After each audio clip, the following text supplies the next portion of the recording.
والصلاة والسلام على من لا نبي بعده أما بعد فأعوذ بالله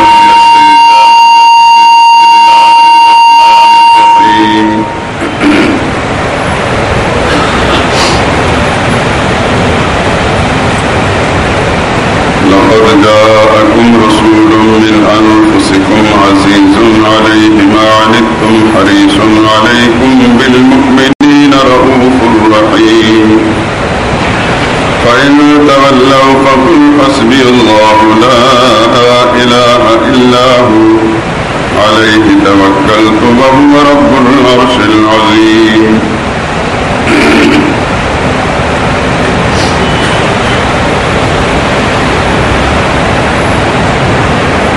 تمہارے پاس تمہیں سے ایک رسول آئے ہیں، تمہاری تکلیف ان کو گرا معلوم ہوتی ہے اور تمہاری بھلائی کے بہت خواہش مند ہیں۔ ایمان والوں پر نہایت شفقت کرنے والے اور مہربان ہیں۔ سو اگر یہ لوگ پھر جائیں اور نہ مانیں تو کہہ دیجئے کہ اللہ مجھے کافی ہے، اس کے سوا کوئی عبادت اور پکار کے لائق نہیں، اسی پر میرا بھروسہ ہے اور وہی عرش عظیم کا مالک ہے۔ سبحان ربک رب العزت عما یصفون وسلام علی المرسلین والحمد للہ رب العالمین۔ عزیز سرور عالم صلی اللہ علیہ وسلم کی حیات مقدسہ اور سیرت طیبہ کے بیان کے ضمن میں آپ کے خاندان کے چیدہ افراد کا تعارف، اس سے میں نے اپنی گفتگو کا آغاز کیا اور یہ بھی بتایا کہ ان افراد کے تعارف کی ضرورت اس لیے ہے، ایک تو یہ کہ ہمارے بہت سے مسلمان، بلکہ اگر میں یہ کہوں تو شاید مبالغہ نہ ہوگا کہ 1000 میں 999 مسلمان راسخ العقیدہ مسلمان اہل سنت والجماعت میں سے حضور اکرم صلی اللہ علیہ وسلم کے خاندان کا تعارف نہیں رکھتے۔ اس کا کوئی ایک سبب نہیں، بہت سے اسباب ہیں۔ میں وقت ضائع نہیں کروں گا ان اسباب کو بتانے میں۔ پھر صحیح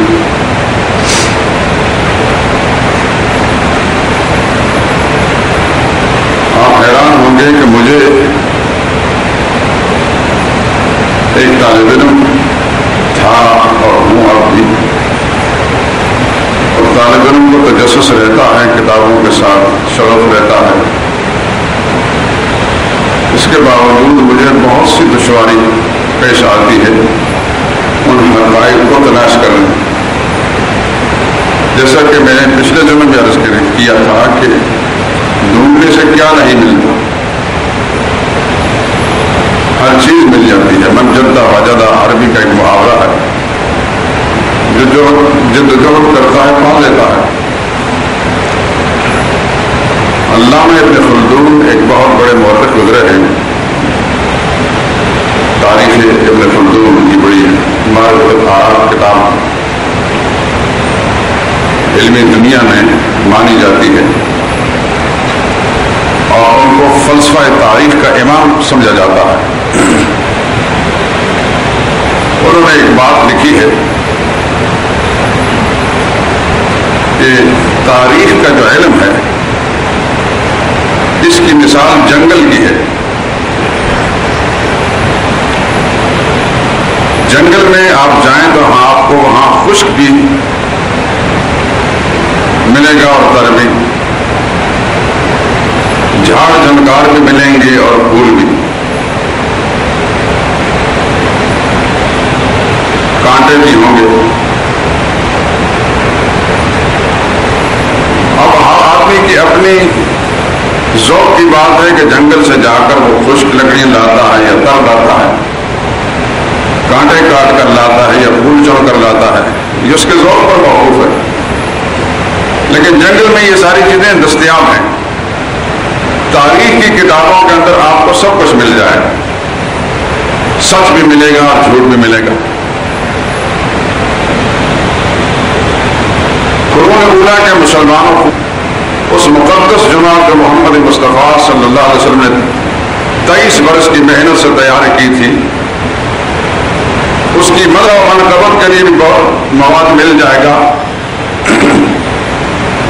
اور ان کے معائب و مصالب یعنی ان کی خامیاں اور نقائص پر مبنی بھی بے شمار غلیظ مواد مل جائے گا۔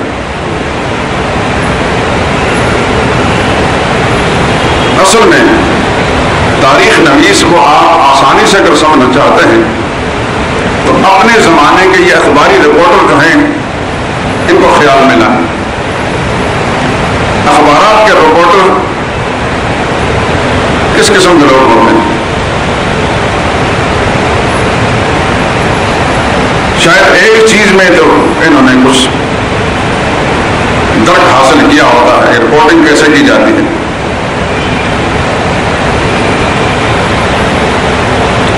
حالات وقت کے مطابق کسی واقعے کو کیسے ترتیب دی جاتا ہے، لیکن یہ کہ ان کی اخلاقی تربیت، ان کی ذہنی تربیت کسی نے کی ہو، ان کے کردار کی صحیح تربیت کسی نے کی ہو، یہ آپ کو کوئی ایسا ادارہ نہیں ملے گا کہ جس میں یہ لوگ تربیت حاصل کر کے آئے ہوں۔ جیسا ان کا رجحان اتباع ہوتا ہے ویسی ان کی رپورٹنگ ہوتی ہے۔ پھر سیاسی رجحانات بھی مختلف ہوتے ہیں، مذہبی رجحانات بھی مختلف ہوتے ہیں۔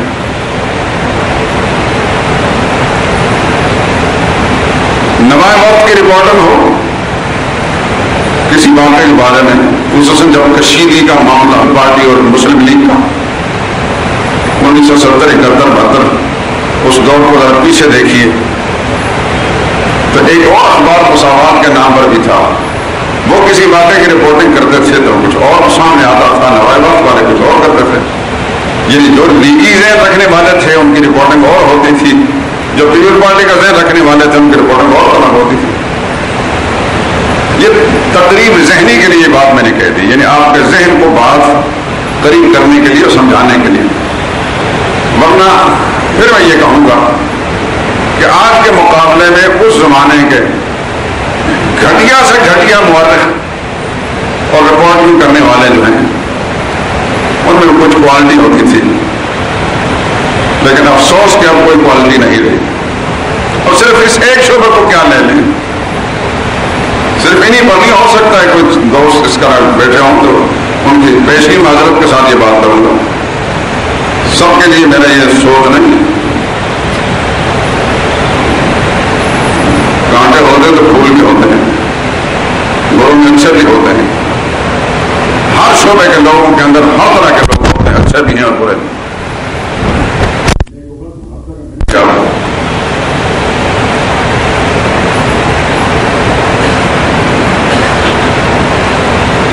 لیکن ایمان فروشی اور ضمیر فروشی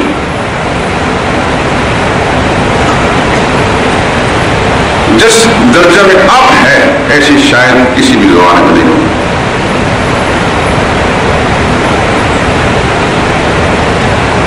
تو خیر بات یہ کر رہا تھا کہ رسول اللہ صلی اللہ علیہ وسلم کے خاندان کا تعارف نہ ہونے کا سبب اس کے محرکات اور وجود کوئی ایک نہیں، بہت سے ہیں۔ سب سے پہلی بات یہ ہے کہ آج ہم 1500 سال کے بعد یعنی رسول اللہ صلی اللہ علیہ وسلم کو گزرے ہوئے تقریباً 1500 سال ہو رہے ہیں، حضور کی تیار کردہ جماعت کو گزرے ہوئے 1500 سال ہو رہے۔ اتنے عرصے کے بعد ہمارے پاس جو مواد ہے جس کو ہم تاریخ کا مواد کہتے ہیں، اس کے اندر جھوٹ کا ایک بہت بڑا انبار ہے۔ یہ تو اللہ بھلا کرے محدثین کا، اللہ ان کو جزائے خیر عطا فرمائے کہ انہوں نے اپنی کتابوں کے اندر بہت کاوش کر کے محنت کر کے سچ اور جھوٹ کا امتیاز کر کے اس میں سے نکال کر بہت سی باتیں ہمارے سامنے لا کر سچائی کی رکھ دی ہیں۔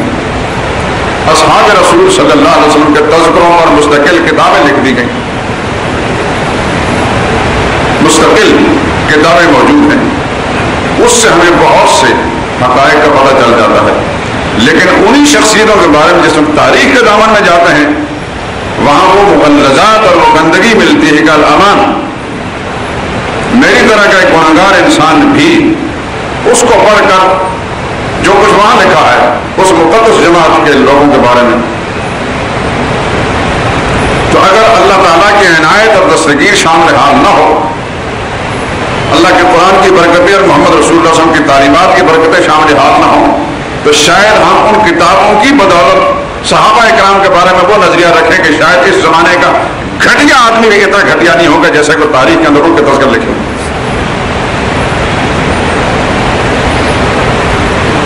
اسلام کے دشمنوں کو انہی سے بہت کچھ مواد ملا. آج ہمارے پاس انگلش زبان میں یا اردو زبان میں اس زمانے کی جو تاریخ لکھی گئی ہے،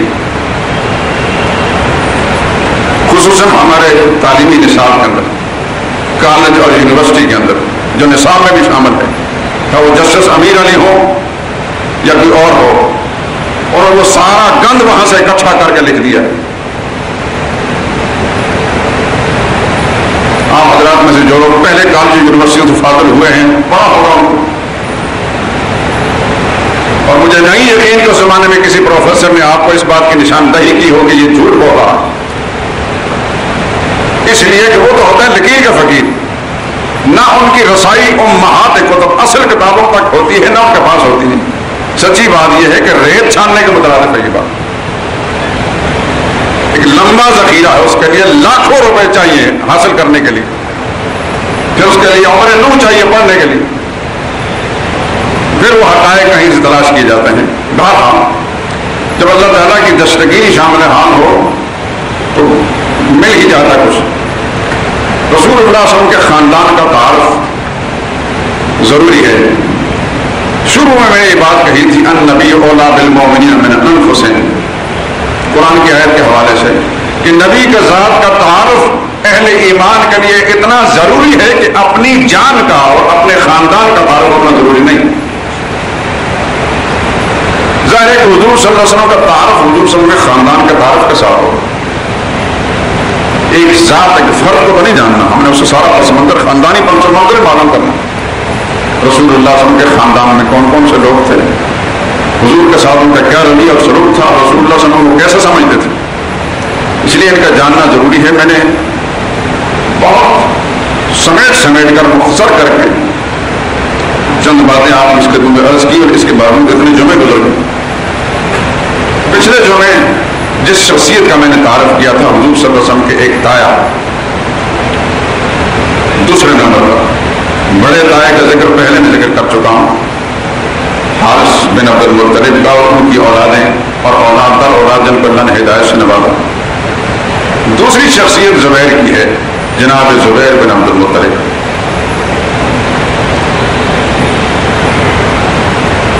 یہ اپنے والد کے وفات کے بعد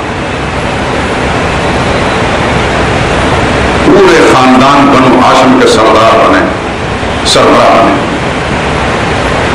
یہ بھی ذہن میں رہے کہ عبد المطلب جو حضور کے دادا تھے، اس کی زندگی میں اس کے 2 بیٹے فوت ہو گئے تھے.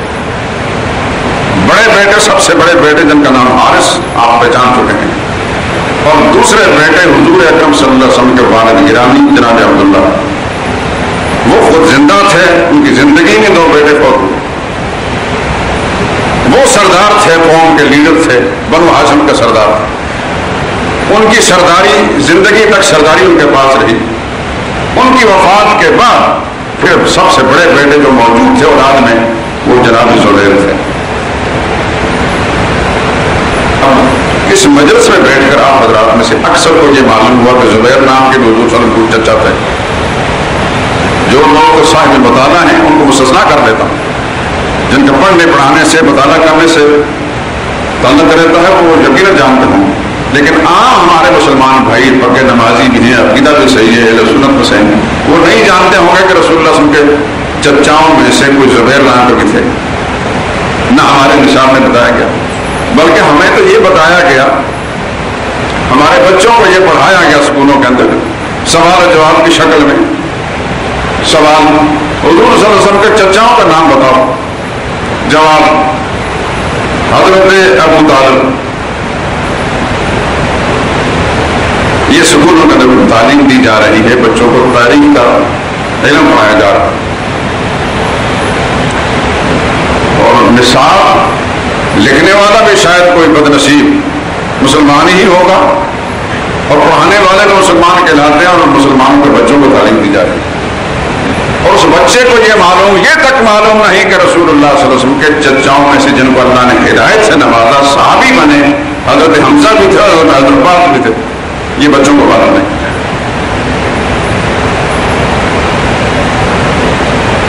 خیر، تعارف آئے گا انسان کا. تو یہ مسجد کی محفل کی برکت سے، اس جمعے کی برکت سے یہ معلوم ہو رہا ہے کہ حضور صلی اللہ علیہ وسلم کے خاندان میں ایک شخصیت زبیر کی بھی تھی. وہ اپنے والد جناب عبد المطلب کے انتقال کے بعد یہ سارے بنو ہاشم کے لیڈر اور سردار اور سربراہ خاندان بنے. بڑے ہوشیار، آج کی زبان میں چلتا پرزا انسان تھے، کاروباری تھے، بڑا وسیع کاروبار تھا. ملک شام اور یمن اور دوسرے علاقوں میں ان کا کاروبار پھیلا ہوا تھا. جس طرح کے بعض افراد کے اندر، خاندانوں کے اندر کوئی ایک بیٹا بڑا ذہین ہوتا ہے، بہت ہوشیار ہوتا ہے، تو عمر میں بڑا ہو یا چھوٹا ہو وہ سارے خاندان کی کمان اور قیادت سنبھال لیتا ہے. بعض اوقات اس کے بڑے بھائی ہوتے ہیں لیکن وہ اتنے ہوشیار نہیں ہوتے، تو خاندان کی جو قیادت اور سیادت ہوتی ہے چھوٹے بیٹے کو نصیب ہو جاتی ہے اپنی ہوشیاری کے سبب سے. یہ بہرحال عمر میں بھی بڑے تھے اور اپنی ہوشیاری کے اعتبار سے بہت تیز تھے. شاعر بھی تھے، صاحب ثروت بھی تھے، ہوشیار بھی تھے، لوگوں کے ساتھ تعلقات رکھنا جانتے تھے. یہی وجہ ہے کہ ان کے والد نے اپنے انتقال کے بعد ان کو اپنا جانشین بنایا، حکمن، قانوناً، تحریراً، جس کے بارے میں قدیم مورخین نے لکھا ہے. 3 صدی کا ایک مورخ ہے علامہ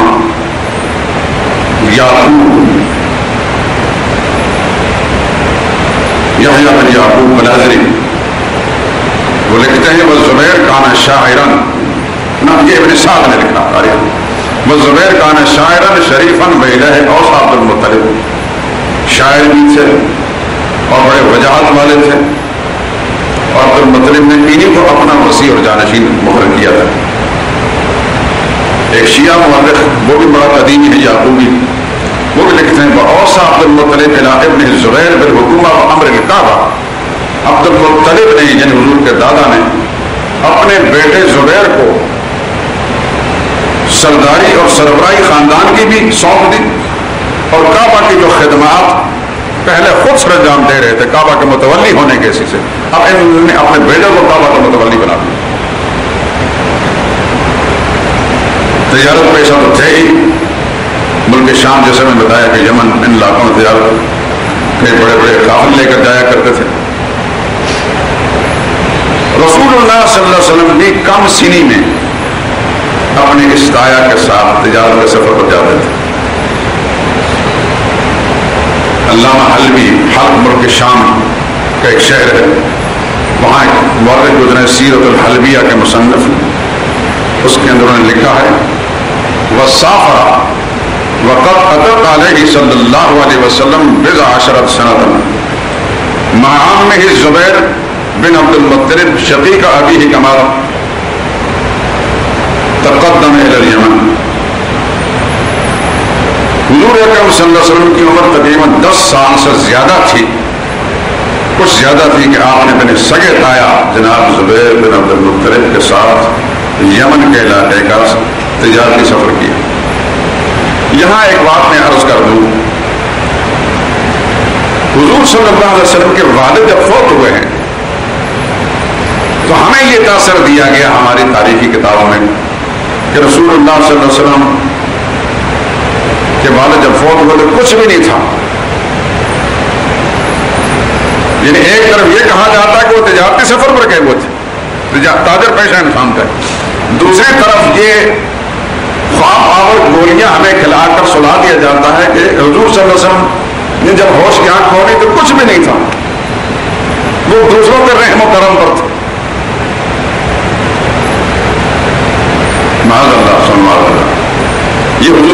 کی تعریف نہیں ہے، اس عقیدت کے پردے کے اندر رسول اللہ صلی اللہ علیہ وسلم کی توہین ہے۔ حضور صلی اللہ علیہ وسلم یقیناً یتیمی کی حالت پیدا ہوئی، لیکن ان کے والد نے کاروبار کر کے تجارت کر کے کچھ سرمایہ چھوڑا تھا۔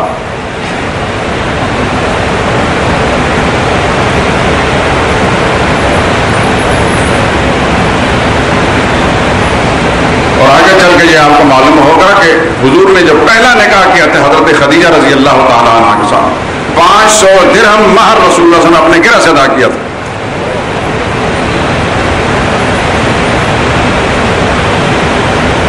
تو جب کوئی آدمی فوت ہوتا ہے، اس کا بچہ نابالغ ہوتا ہے، تو بہن بھائی یا کوئی خاندان کے لوگ اس کے سرمایہ کی حفاظت کرتے ہیں، اور جب وہ سن شعور کو پہنچتا ہے تو سرمایہ اس کے حوالے کر دیا جاتا ہے۔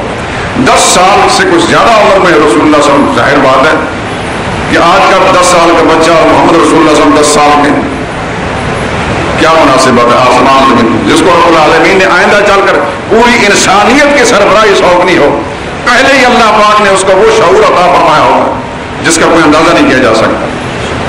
تو حضور اکرم صلی اللہ علیہ وسلم 10 سال کی عمر سے زیادہ تھے۔ تاریخ کتابیں لکھتی ہیں کہ اپنے چچا اپنے تاج زبیر کے ساتھ ملک یمن کا سفر انہیں کیا، تجارتی سفر کیا،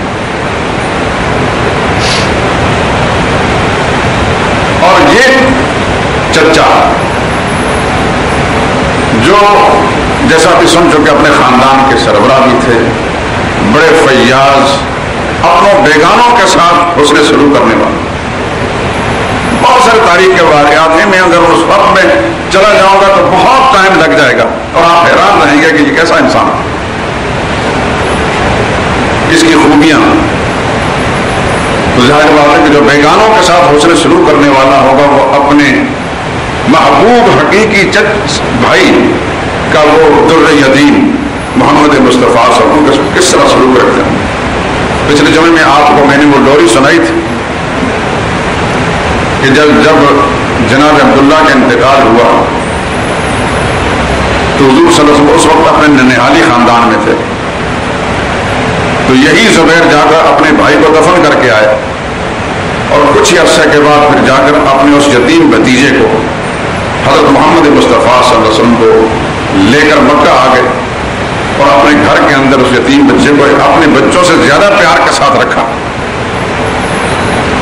اور ہاتھوں میں اٹھایا جھلایا کرتے تھے، اور عربی زبان میں جو لوری گنگنایا کرتے تھے، ہماری سیرت اور تاریخ کتابوں میں اس لوری کا باقاعدہ ذکر کیا ہے۔ محمد ابن عبدم، یہ محمد ہے میرے مرحوم بھائی عبداللہ کی نشانی ہے۔ اشتاق غیر بعیش انعم، میری اللہ سے دعا ہے کہ تو ایسے عیش کے ساتھ ایسی زندگی گزارے جو بڑی ہی پرسکون زندگی ہو۔ یاد رکھیں کہ حضور صلی اللہ علیہ وسلم کے تمام چچاؤں میں سے جو اس وقت زندہ تھے، کسی کی لوری کا ذکر سیرت اور تاریخ کی کسی کتاب میں نہیں آتا سوائے زبیر کے۔ معلوم ہوتا ہے کہ اس بچپنے کے اندر اوائل عمر میں حضور صلی اللہ علیہ وسلم جب یتیمی کی حالت کے اندر رہ گئے تو اپنے چچاؤں میں سے صرف ایک ہی شخصیت تھی جناب زبیر کی، جو اپنے بیگانوں سب کے ساتھ اس نے سلوک کیا کرتے تھے، وہی اپنے گھر میں لا کر ان کی پرورش کرنے لگے۔ یہ تو یار لوگ کی کارستانی ہے کہ انہوں نے کسی اور کا نام لکھ دیا، آگے میں چل کے بتاؤں گا ساری تفصیلات۔ رشتہ بغیر بعیش انعم لا زلت فی عیش عم، تو ہمیشہ کے لیے پرسکون زندگی گزارے، فی دولت و مغنم، تو دولت کے اندر اور مال غنیمت کے اندر جو ہے کھیلتا ہے۔ یغنیک عن کل عم، خدا کرے کہ تو سارے چچاؤں سے بے پرواہ ہو جائے، کسی کا محتاج نہ رہے۔ وعشت حتی طہرا، اور اس وقت تک تو زندہ رہے جب تیری عمر آخر تک چل جائے۔ اس طرح کی دعائیں دیتے اور لوریاں گنگنایا کرتے تھے۔ یہ صرف زبیر بن عبد المطلب تھے۔ رسول اللہ صلی اللہ علیہ وسلم کے ساتھ حسن سلوک ہر عقلمند آدمی ان چیزوں سے اندازہ کر سکتا ہے۔ یہ اتنے اپنے خاندان کے محبوب تھے جناب زبیر بن عبد المطلب کہ ان کی بہن حضرت صفیہ رسول اللہ صلی اللہ علیہ وسلم کی پھوپھی رضی اللہ تعالی عنہ، ان کی بہن اپنے اس محبوب بھائی کے نام پر اپنے بیٹے کا نام زبیر رکھا. یہ وہی بیٹا ہے جو زبیر بن عوام کے نام سے مشہور ہے. عشرہ مبشرہ میں سے زبیر بن عوام یہ رسول اللہ صلی اللہ علیہ وسلم کا اوپری ذات ہے, صحابی ہیں, لیکن اپنی ماں, ان کی ماں نے اپنے بھائی کے نام پر اپنے بیٹے کا نام رکھا. بھائی کی محبت کتنی غالب تھی, اور صرف بھائی کا نام ہی, بیٹے کا نام ہی بھائی کے نام پر نہیں رکھا, بلکہ بیٹے کی کنیت بھی اپنے بھائی کی کنیت پر رکھی. کنیت کا مطلب یہ ہوتا ہے یا باپ کی طرف منسوب کرو یا بیٹے کی طرف, فلاں کا بیٹا یا فلاں کا باپ. جیسے عبداللہ ابن عمر یہ کنیت ہے, ابن عمر, ابن مسعود, ابن زبیر یہ کنیت ہے. تو زبیر بن عوام کا جو نام ماں نے رکھا اپنے بھائی کے نام پر رکھا, اور زبیر کے ایک بیٹا تھا جن کا نام طاہر تھا. زبیر بن عبد المطلب کے ایک بیٹے جن کا نام طاہر تھا. تو حضرت صفیہ رضی اللہ تعالیٰ عنہ نے اپنے اس بیٹے کا نام زبیر رکھ کر اس کی کنیت ابو طاہر رکھی. بھائی ابو طاہر ہے تو میرا بیٹا زبیر ہے وہ بھی ابو طاہر ہو. اس سے اندازہ ہوتا ہے کہ خاندان میں کتنے محبوب تھے. میں اب اس مرثیے کا ذکر نہیں کروں گا باقی کہ جب زبیر کا انتقال ہوا تو حضرت صفیہ نے کیسا مرثیہ پڑھا ان کا, عربی اشعار کے اندر کیسے اپنے دکھ کا اور غم کا اظہار کیا.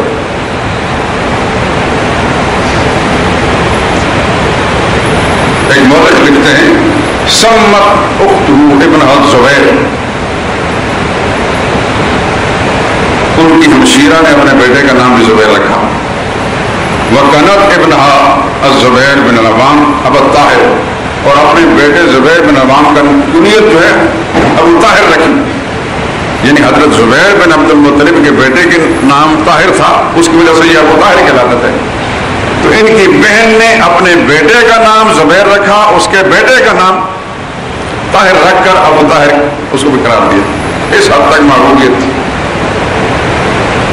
وکان للزبیر ابن, لکھا گیا مورخ نے کہ ان زبیر کا ایک بیٹا تھا, اب یقال له طاہر, ان کا نام طاہر. یہاں رک کر ایک اور بات بھی آپ کے ذہن میں ڈال دوں. آپ نے کتابوں میں پڑھا ہے کہ حضور صلی اللہ علیہ وسلم کے صاحبزادوں کے نام 4 صاحبزادیاں تھیں, اس میں تو شک کوئی نہیں. صاحبزادوں کے نام, ایک کا نام قاسم تھا, ایک کا نام عبداللہ تھا, ایک کا نام ابراہیم تھا. یہ بھی مشہور ہیں, ان میں کوئی شک نہیں. لیکن 2 نام اور بھی آتے ہیں, طیب اور طاہر. بعض نے لکھے ہیں طیب اور طاہر حضور صلی اللہ علیہ وسلم کے صاحبزادے تھے, اور بعض نے کہا کہ حضور صلی اللہ علیہ وسلم کے 3 ہی بیٹے تھے,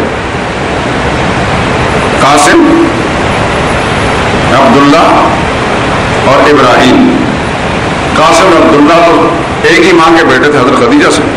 ابراہیم جو ہے حضرت ماریہ کے صاحبزادے تھے, ماریہ قبطیہ سے. اصل قصہ یہ ہے کہ حضور کے بیٹے 3 ہی تھے. یہ جو عبداللہ تھے, ان کا نام تو عبداللہ تھا, لیکن اپنے تایا کا جو بیٹا تھا طاہر, رسول اللہ صلی اللہ علیہ وسلم کا بچپن کا ہمجولی بھی تھا, اکٹھے کھیلتے رہے. پیار اور محبت سے حضور صلی اللہ علیہ وسلم کو ان کے ساتھ اتنا پیار تھا کہ اپنے اس بیٹے جن کا نام عبداللہ تھا, انہوں نے ایک اور نام رکھا, اس کو طاہر بھی کہا اور طیب بھی کہا.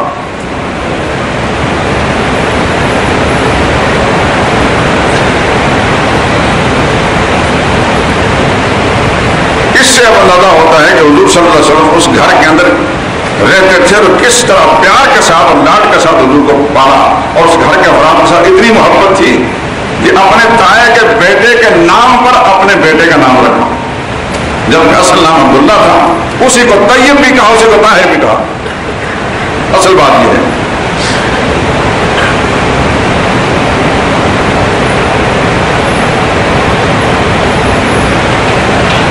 اور یہی تھے رسول اللہ صلی اللہ علیہ وسلم کے کفیل. بچپن میں دادا کی وفات کے بعد سربراہ خاندان بھی حضرت زبیر بنے, قوم کے لیڈر یعنی ہاشمیوں کے لیڈر بھی یہی بنے اور محمد مصطفیٰ صلی اللہ علیہ وسلم کے کفیل بھی یہی بنے.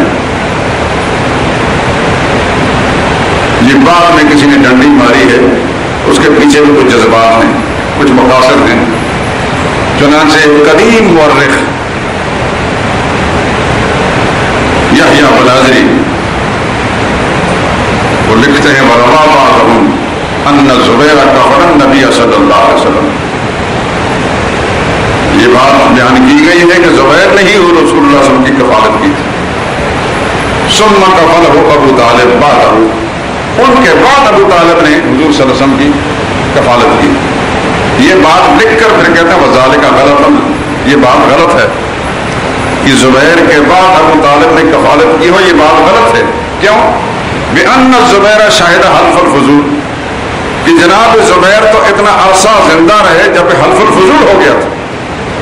پچھلے جو میں نے اس کا میں تذکرہ کیا تھا، یعنی ایک ایسا معاہدہ ہوا تھا کہ آج کے بعد کوئی ظلم نہیں کرنے دیا جائے گا، ہر ظالم کا ہاتھ روکیں گے اور عدل و انصاف کو پھیلائیں گے.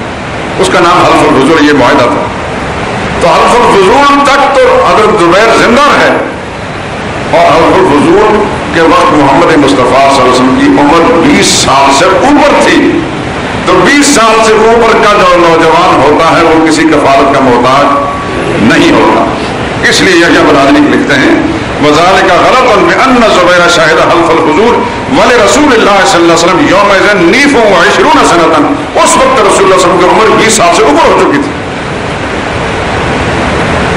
میں نے عرض کیا تھا نا کہ حقائق مل ہی جاتے ہیں.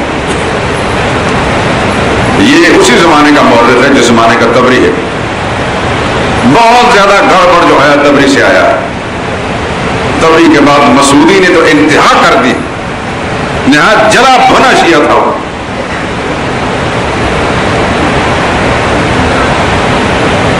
آج کے زمانے میں ایسی باتیں کرنا جو ہے وہ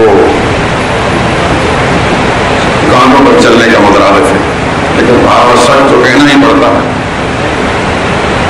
جس وقت ہم کئی جلدوں پر مشتمل کتابیں دیکھتے تو مروب ہو جاتے ہیں. ہم سمجھتے ہیں کہ جو آسمانی صحیفہ ہے، آسمانی صحیفہ ایک اللہ کی کتاب ہے، وہ قرآن کریم ہے. باقی کوئی آسمانی صحیفہ نہیں ہے.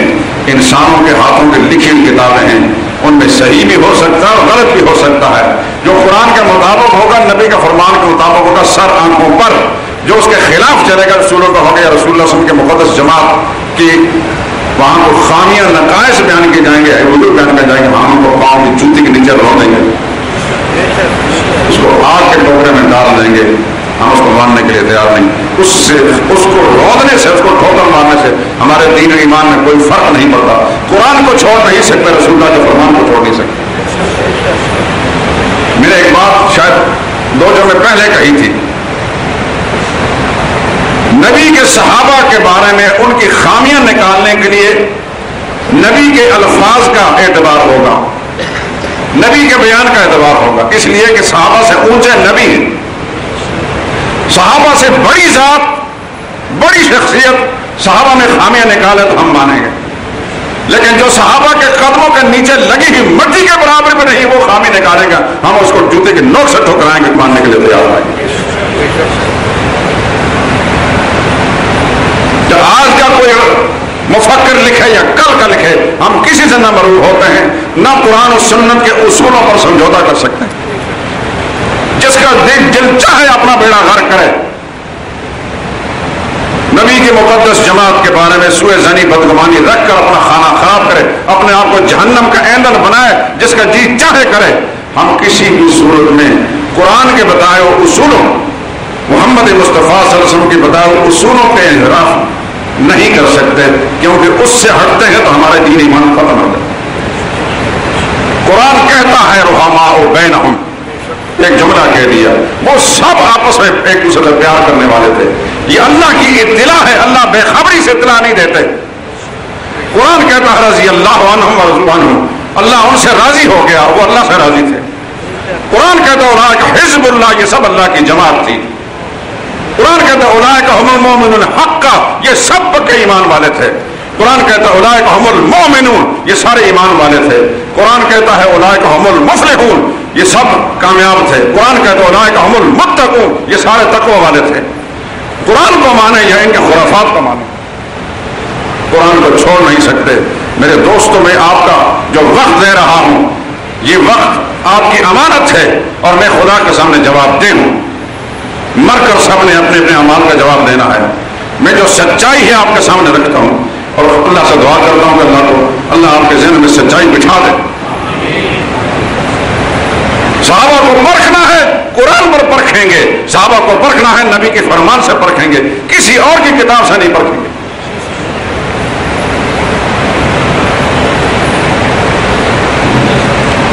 فرماتے اللہ اللہ فی اصحابی، لوگوں میرے صحابہ کے بارے میں خدا سے ڈرنا. کیوں فرمایا؟ نبی نے یہ اس اندیشے کی بنا پر آنے والے زمانے میں کوئی بدبخت پیدا ہوں گے، کوئی سیاہ نصیب ہوں گے، ظاہر باطن کالے ہوں گے، ویسے خرافات بکیں گے، میرے صحابہ کو ناقابل اعتبار ٹھہرائیں گے، لوگوں کے ذہن میں بدگمانیاں پیدا کریں گے. اس لیے پہلے فرما دیا اللہ، اس کا معنی عربی زبان ہے اتقوا اللہ، اللہ سے ڈرو، اللہ سے ڈرو. فی اصحابی، میرے صحابہ کے بارے میں.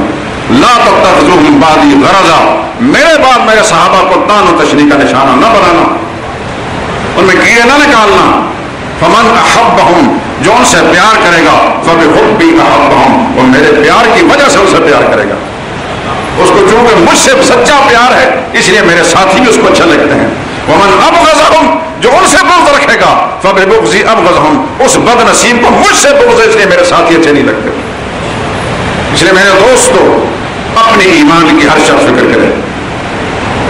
کسی رائٹر، کسی مورخ، کسی بھی شخص کی کتاب کو ٹھکرانے سے ہمارے ایمان میں فرق نہیں پڑتا. قرآن و سنت کو چھوڑنے سے ہمارا دین ایمان باقی نہیں بچتا. معیار سچائی کا اللہ کی کتاب ہے اور سنت صحیحہ ہے. قرآن و سنت کے بعد اگر معیار حق کا ہے دنیا میں تو وہ صرف صحابہ کرام ہیں. یہ میں اپنی طرف سے نہیں کہہ رہا، قرآن کریم نے کو معیار حق کہا ہے. فَإِنْ آمَنُوا بِمِثْلِ مَا آمَنْتُمْ بِهِ فَقَدِ اهْتَدَوْا. عام اعلان ہے رب العالمین کا. اللہ صحابہ کو ایک طرف کر کے ساری دنیا کے لوگوں کو مخاطب کر فرماتے ہیں، اور دنیا کے لوگوں تم سب کے سب اگر مومن بننا چاہتے ہو تو پھر ایسا ایمان چاہیے جیسے میرے نبی کے صحابہ ہیں. اگر ایسا ایمان تمہارا ہے فقد اہتدوا، پھر تو ہدایت پر ہو. وَإِن تَوَلَّوْا، اگر اس سے تم منہ موڑتے ہو فإنما هم فی شقاق، پھر تمہارا راستہ غلط ہے. مجھے ایسا ایمان نہیں چاہیے.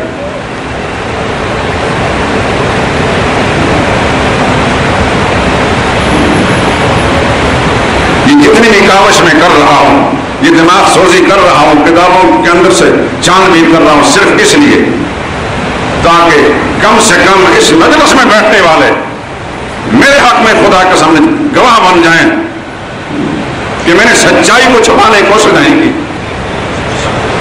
اور جو شخص بھی ان حقائق کی روشنی میں اپنے دین و ایمان کو، اپنے عقیدے کو سنوارنا چاہتا ہے تو سنوار لے، اور آئندہ اپنی نسلوں کو اس بات کو منتقل کرنا چاہتا ہے، خدا اس کو توفیق دے.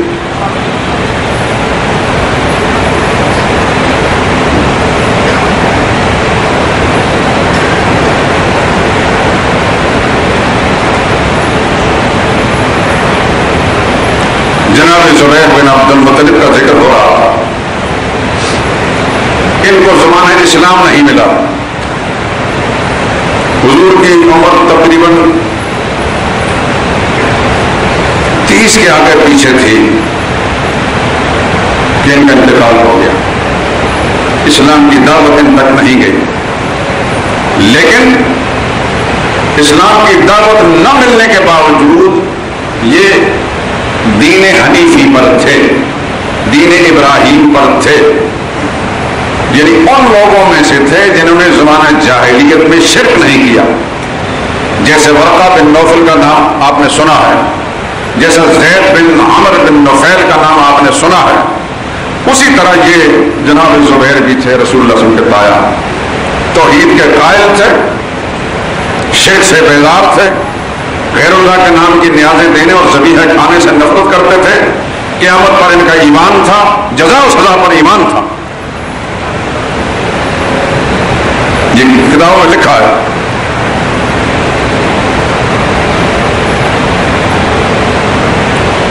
جیسے میں نے بتایا کہ ایک بیٹے کا نام طاہر تھا. اس طاہر کے نام پر حضور نے اپنے بیٹے کا نام طاہر رکھا. اس طاہر کے نام پر ان کی ہمشیرہ نے اپنے بیٹے کا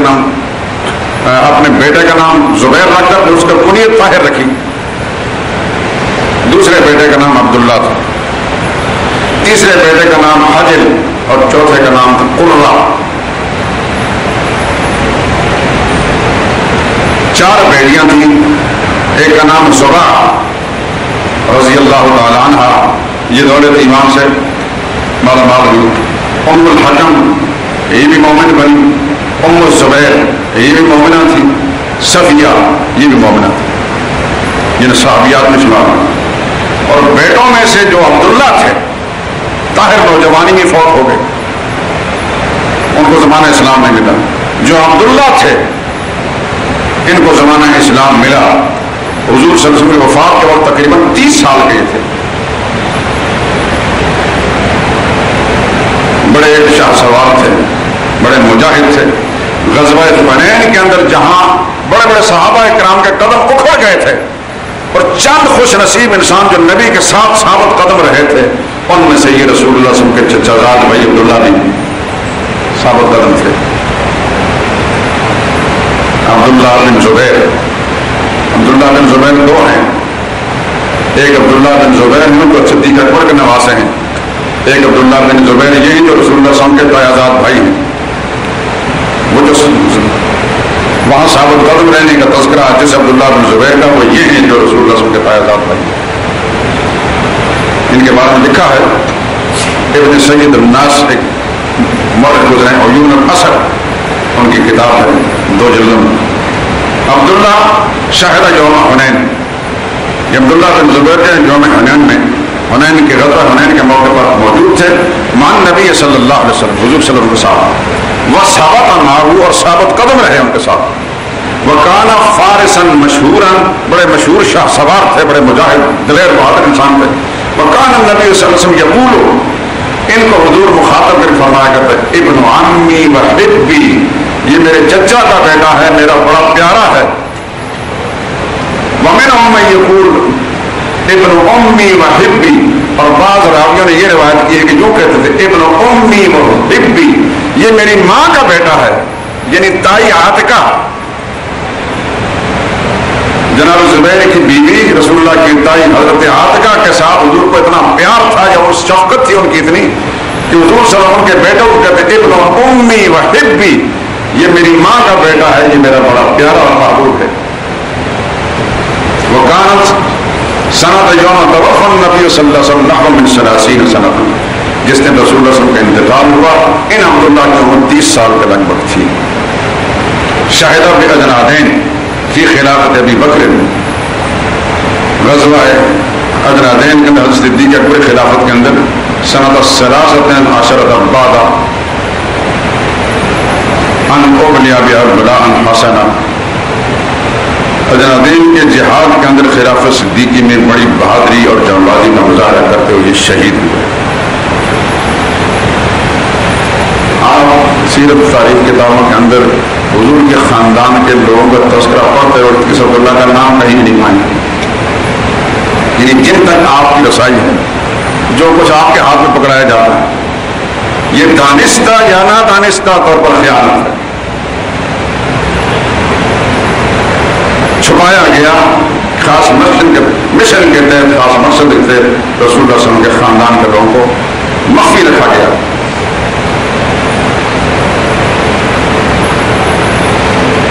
یہ تو تذکرہ تھا اس شخصیت کا جس کو زبیر بن عبد المطلب. بہت سی باتیں میں نے چھوڑ دی ہیں. ان کی صاحبزادی کی جیسے میں نے بتایا 4 تھی، چاروں کو اللہ تعالیٰ نے ہدایت نصیب فرمائی. یہی عبداللہ جو تھے ان کی نسل بھی آگے چلی ہے، اور صوبہ بہار ہندوستان کے اندر آج بھی ان کی نسل کے بڑے بڑے علماء اور صوفیاء موجود ہیں. بر صغیر کی تاریخ لکھنے والوں نے لکھا ہے کہ صوبہ بہار میں جناب زبیر بن عبد المطلب کے بیٹے عبداللہ ان کی نسل آج بھی سورہ بہار کے اندر موجود ہے، جس میں بڑے بڑے کبار اولیاء اللہ میں گزرے ہیں،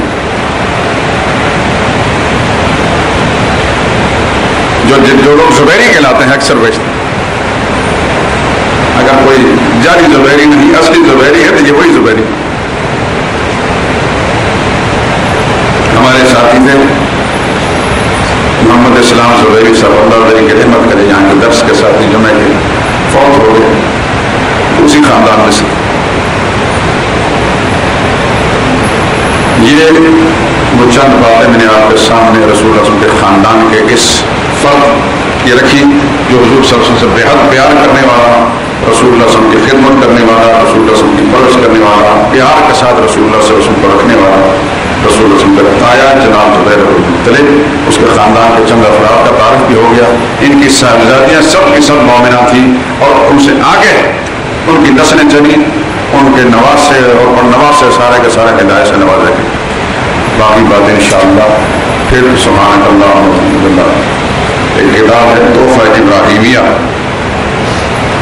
یہ ہمارے شیخ الشیوخ استاد اساتذہ مولانا حسین علی صاحب رحمۃ اللہ تعالیٰ علیہ، انہوں نے تصوف کے موضوع پر فارسی زبان میں ایک رسالہ لکھا تھا، اس کا اردو زبان میں ترجمہ کر کے اس کا پس منظر بھی بڑی تفصیل کے ساتھ ہمارے پچھلے نے دیا ہے۔ قاضی شمس الدین صاحب نے اس کا مقدمہ لکھا تھا اور باقی اس پر بڑی تفصیلی کام کیا۔